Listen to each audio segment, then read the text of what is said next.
Bless each person present today. And may we find the true meaning of Christmas as we celebrate together as a community. We ask this in Jesus' name we pray. Amen. Amen.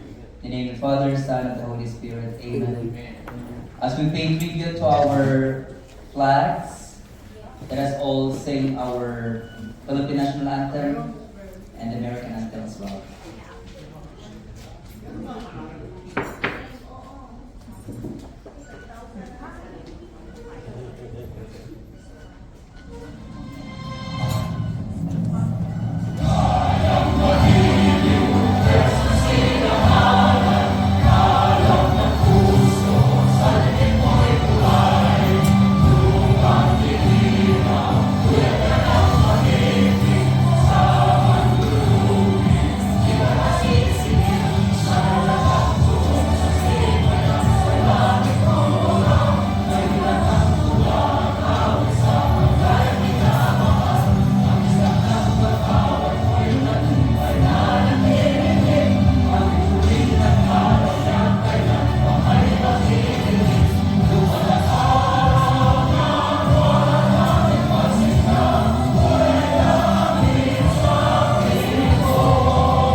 Okay, you may take your seat, as if not everyone has memorized the song yet.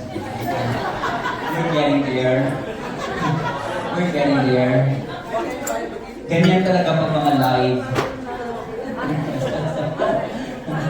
Okay, we would like to formally welcome everyone with the message from our chapter head, and he's also going to do a traditional ano yun bro?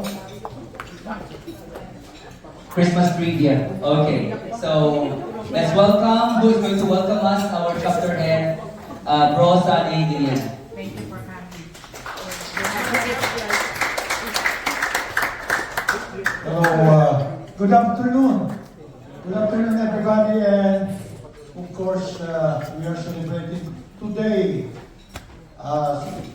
just 4 days from now. No? We are 21, so 4 days from now, the birth of our Lord Jesus Christ. I really selected this date because it's very near. The smell of Christmas is very near. You know, here in America, you have only from Thanksgiving up to January 6th, you celebrate Christmas. In the Philippines, we celebrate when? When there is already the bare months.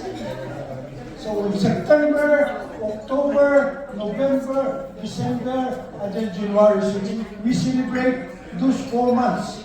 So Filipinos are just always smiling. Even if there's flood, there's fire, there's calamity, we always smile. That's the beauty. Let's give a hand to the Filipino people. Okay, without much ado, I'd like to also introduce that, this particular Christmas party is being ushered by BCDP. For our guests here who doesn't know what's BCDP, they call it the Brotherhood of Christian Businessmen Professionals. So these are businessmen and professionals who gather together working for Jesus Christ.